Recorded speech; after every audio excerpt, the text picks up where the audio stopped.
Braćo i sestre u Kristu, dragi vjernici, kada čovjeka nešto zaboli, tada ide liječniku. I kada dođe liječniku, liječnik prvo što pokušava napraviti jest da ustanovi dijagnozu. Jer ako ne ustanovi pravu dijagnozu, onda ne može ni propisati terapiju, pravi lijek. Pa ako ovu sliku primijenimo na naše trenutno stanje u hrvatskom društvu, kako u Republici Hrvatskoj, tako i ovdje u Bosni i Hercegovini, onda možemo se upitati kako glasi dijagnoza današnjeg društva.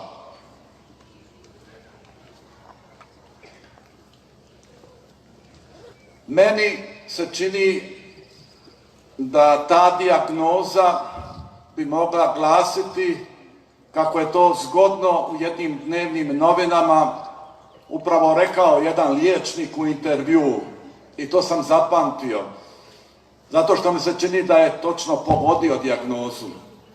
A taj liječnik je rekao sljedeće: današnje hrvatsko društvo obilježava gubitak nade i stanje u kojem je strašan osjećaj bespomoćnosti.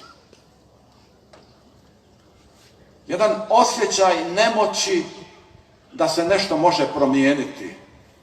Jedan gubitak nade u budućnost. Doista, po meni, jedna vrlo paradoksalna se situacija dogodila. Bili smo u ratu, a imali smo nadu. Sada živimo u miru, ali bez nade.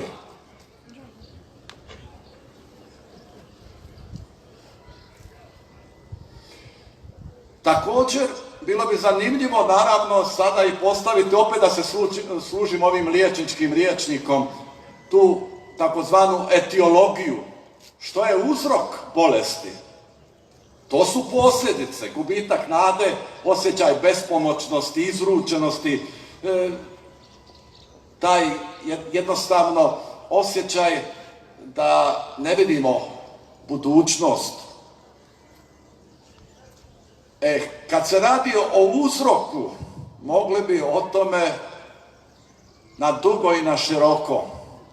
I sigurno da treba uvažiti i da su se dogodile velike društvene promjene i da se dogodio rat, da u ratu se urušavaju moralne ljudske vrijednosti, da je puno toga u toj takozvanoj tranziciji se dogodilo.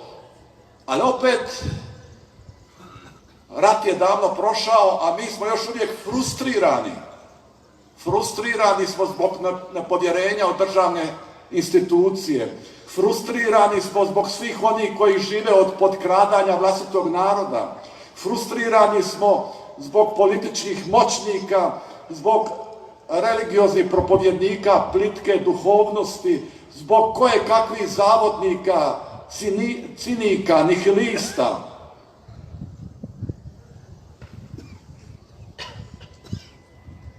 Zato,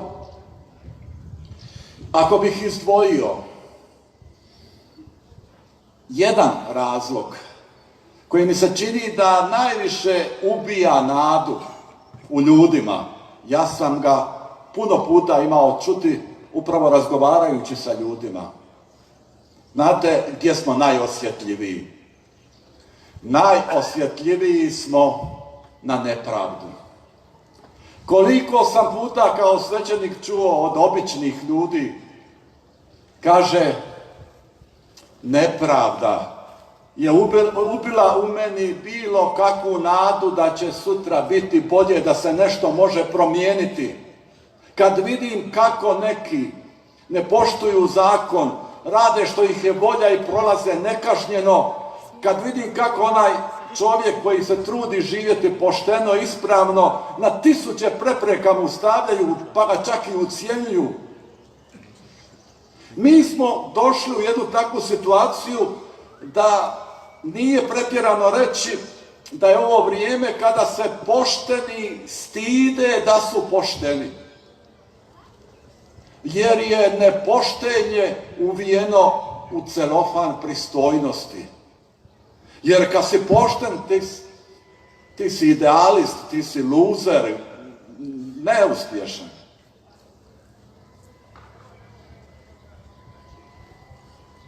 I sad naravno, razmišljajući o vama, dragi moji narode u Srednjoj Bosni, ja kažem, Sveti je Ante, a imam u sobi jednu debelu knjigu njegovih propovjedi, Sermones, govori Svetoga Ante na talijanskom. Hajde, ne budi lijen, ja kažem, idem ja malo vidjeti šta današnji svetac, Sveti Anto, kaže o kršćanskoj nadi. I nađem tamo neke propovjedi i u tim propovjedima su mi se jako dopale 3 slike koje je on ondašnjim ljudima u propovjedi koristio za kršćansku nadu. Znači, Sveti Ante koristi slike. I morate to razumjeti. On je živio u vrijeme kad je narod bio neuk. Morao je propovijedati jako jednostavno. Zato je to bio slikovit govor iz svakidašnjeg života, kao što je Isus koristio priče iz svakidašnjeg života. I prva slika koju Sveti Antun koristi za nadu je let ptice. Kaže on, jeste li vidjeli prije nego li će ptica poletjeti da podigne glavu prema nebu? Tako i nada nam pomaže da upravimo naše misli prema gore. Drugim riječima, da u našem životu mi često imamo pogled usmjeren samo na ovo zemaljsko. A nada nam malo pomaže da podignemo glavu prema visinama. Drugim riječima, da se sjetimo da postoji pogled neba, a ne samo pogled zemlje. Da postoji ono što je veliko u Božjim očima, a ne samo u ljudskim očima. Da postoji vječnost, da postoji besmrtnost duše i da zadnji sud o svakome od nas će izreći Bog. Da su ljudski sudovi varljivi. Znači, nada je kao ta ptica koja leti prema visinama, koja nam pomaže da malo podignemo glavu iz te zemaljštine. Jer znate kako se mi zakopamo, samo vidimo to trenutno.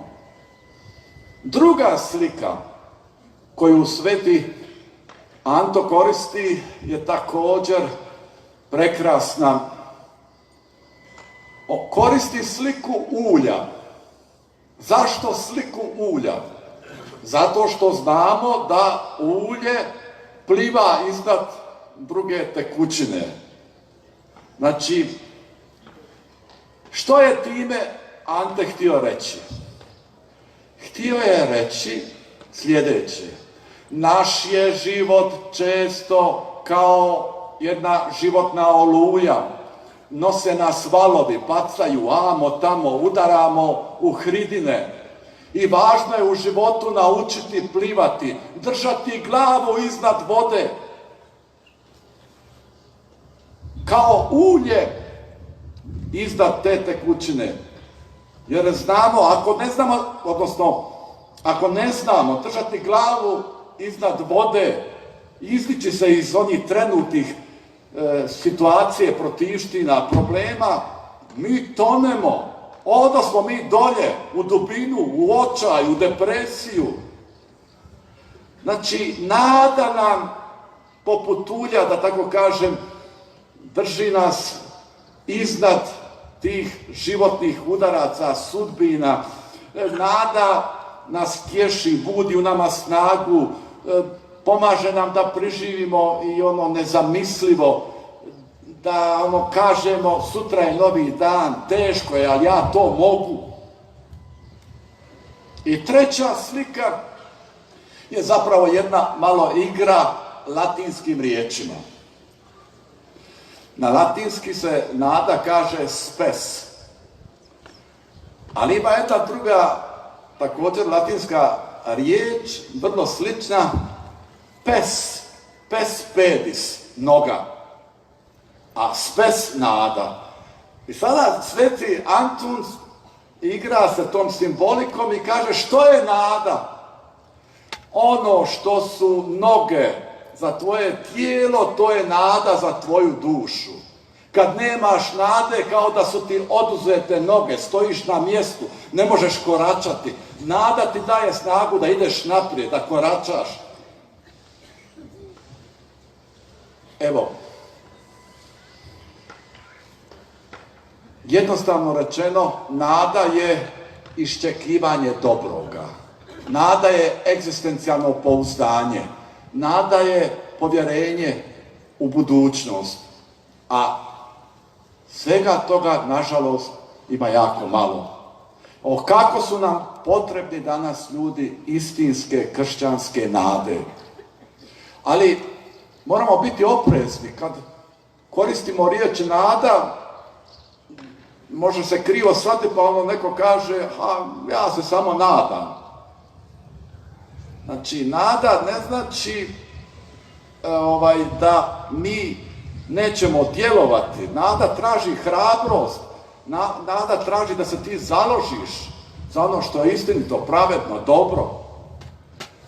Tko su ljudi istinske nade danas? Ma to su svi oni, svi vi koji se ne mirite s tim da je društvo, da je svijet takav kakav jest.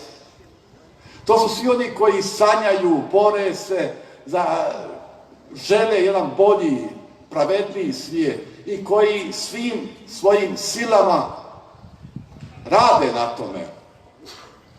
Evo, sveti Antun je upravo to činio čitavi život. Kako? Propovijedao je evanđelje, to je bila terapija. Sad možda nisu baš oduševljeni sa tim odgovorom, to 100 puta propovijeda evanđelje. Stanimo malo. Što to stoji u srcu evanđelja? Hajdemo zajedno ponoviti. Što je to u srcu evanđelja? Jedan je vaš otac, a svi ste vi braća i sestre. Ljubi bližnjega svoga. Ne osvećuj se, nemoj mrziti. Opraštaj, budi ponizan, budi milosrdan, budi na stranu siromašnih, budi solidaran, nemoj biti nasilan, budi mirotvorac. I to je nama kao ono samo evanđelje.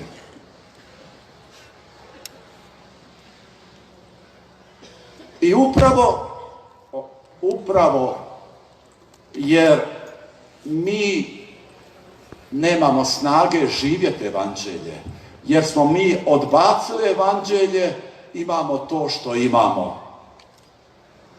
Koje su posljedice odbacivanja evanđelja? Vidimo ih oko sebe. Kada odbacujemo Isusovo evanđelje, onda naš duh obolijeva naše čovještvo, ljudskost, karakter, naša vjernička egzistencija. Kada odbacujemo Isusovo evanđelje, imamo lažne uzore. Za uzor stavljamo kriminalce, barabe, ljude brzog bogaćenja, sumnjivih računa, ljude zavodnike, ljude kupovanja položaja. Kada odbacujemo Isusovo evanđelje, onda se poremeti ljestvica vrednota, onda kao pojedinci, kolektiv više nemamo uporišta, nemamo orijentira. Onda se ne cijeni čestit rad, ne cijeni se struka, pamet, autoritet pravi, mukotrpni put dobra, onda se bojimo života, onda se ne ženimo i ne udajemo, vrtimo se oko sebe, bojimo se žrtvovati za bilo što. Napadamo one koji vrijede, obolijevamo od lijenosti. Jednom riječju, duhovna praznina, emocionalna hladnoća i agresija, rekao bih, agresija vanjštine. Samo vanjština. Gdje god pogleda, samo što je na vani. Kao da ništa više nema unutra, nije bitno. Šta se ti unutra, kakva ti je duša, kakvo ti je srce, samo vanjština, samo prezentacija. E sad, rekao bi da je Ante, nadam se da neće biti prejaka riječ, Ante je jedan vrlo nezgodan svetac. A to ću pokušati obrazložiti. Mi smo navikli vidjeti Antu tako kao neka dobrica sa malim Isusom. Nije Ante takav bio. Ante je imao odvažnu, hrabru riječ. Antun je imenovao stvari pravim imenom. I ako je trebalo, oštri ukor bi uputio, ako je to treba samom papi, biskupu, redovnicima. Najprije svojima. Recimo, jedan citat iz njegove propovjedi o redovnicima. Znate što kaže? Uspavani su u grijesima. Hode putem svojim, a ne Kristovim. Svatko za svojim interesom. Kupuju, prodaju, parniče se, svađaju. O ludi redovnici, jeste li to našli da piše u Kristovu evanđelju? A u njegovo vrijeme sirotinje je bilo na svakom koraku. A i bilo je krvožednih lihvara, bogatuna, ljudi koji su samo kao i danas vidjeli samo svoj interes. Nikakva samilost, nikakva sućut, osjetljivost. Naravno da je sveti Antun udarao na te, mi bi rekli, socijalno neosjetljive. Pa bili to u crkvi ili ne znam, velikaši. U jednoj propovjedi ovako kaže: jao onima koji imaju pune podrume žita i vina, dok Kristovi i dva, tri odjela, dok Kristovi siromasi, prazna želuca i polugoli prose na njihovim vratima. Doći će vrijeme kad će i oni sami kucati pred vrata i oni koji nisu imali samilosti prema siromasima čut će: odlazite od mene, ne poznajem vas. Da vam pojasnim jednom drugom slikom. Kad sam rekao da je sveti Anton nezgodan svetac, onda ajmo to ovako reći. Sveti Anton nije drveni svetac. Nije bio drveni katolik. A šta je to drveni svetac? Ma to je neangažiran, mlak, ravnodušan, pasivan. Zbog, slušajte me dobro, zbog šutnje oni koji sebe smatraju dobrima, zlo se širi. Ako ja samo promatram pasivno ono što se događa oko mene, ako ja ne reagiram, ako sam ravnodušan, ja postajem sukrivac za stanje u društvu. Jer možda mi sami nismo nepravedni, ali mi svojom šutnjom pokrivamo nepravdu. I nije dovoljno samo čekati nebesku pravdu. Treba sada ovdje boriti se, reći, ukazati na nepravdu, razotkrivati zlo. Onaj tko se bori za dobro, on je Isusov apostol. Onaj tko se bori za pravdu, istinu, on je u božanskom srcu Isusovu. Ovo nije vrijeme mlaki, kukavica. Ovo je vrijeme ratnika svjetlosti. Ne možemo biti drveni katolici, neangažirani. Ne možemo biti apokaliptičari. Znate, ima među nama neki koji su digli ruke od svijeta. Nema, ovaj svijet ide u propast, povukli se, dezerteri života, oni su opsjednuti zlom, da ništa, evo, predali se i povukli se iz života. A nije nama ono kako sam ja shvatio evanđelje. Isus nigdje nije rekao da budemo apokaliptičari, da bježimo iz svijeta, nego je rekao budite sol zemlje, svjetlo svijeta, kvasac.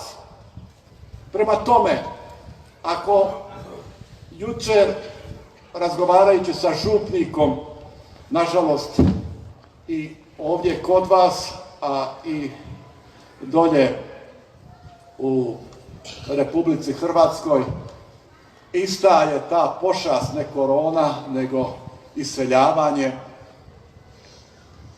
A što da vam kažem? Možda najbolje da ništa ne kažem, jer ćete mi reći, fratre, ne diraj se u to, nemaš ti ženu, djecu, ti ne znaš kako je tu živjeti. Ljudi moji, ja samo znam, budućnost nije uklesana u kamenu. Budućnost se stvara sa svakom vašom odlukom. Bila ona za dobro ili za zlo. I ovo što ima je zbroj naših odluka, često loših odluka. Možete donijeti odluku da ne vidite ovdje budućnost, da idete, ali nemojte ni naivno misliti da ste time sve riješili. Uvijek je u životu nešto ćete biti na dobitku, možda ćete malo bolje zarađivati, ali nije ni to više garancija, ali ćete mnoge druge stvari izgubiti. Ja mislim da vrijedi, oni koji tako osjećaju i njima to upućujem, vrijedi ostati, vrijedi boriti se, udružiti, podržati one ljude koji rade za budućnost. Ne dajte budućnost zlikovcima, zavodnicima, pa nije, za Boga, nije moguće da se ne možete organizirati. Pa ovaj je narod prolazio stoljećima teške situacije. Čovjek, a što da vam kažem, čovjek, ne znam, ostane bez riječi kad tu sam došao i vidio ovaj spomenik i ti preko 200 mladih života i tako. Ljudi, evo, pokušajmo koliko je moguće se boriti za budućnost ovoga kraja, ovoga naroda i ako bi na kraju postavili pitanje Svetom Anti, Sveti Ante, ima li nade za ovaj narod Srednje Bosne? Ja mislim da bi svetac ovako odgovorio. Nade ima ako bude snage za časne odluke. Nade ima ako bude otvorenosti za glas savjesti. Nade ima ako bude snage za obraćenje. Amen.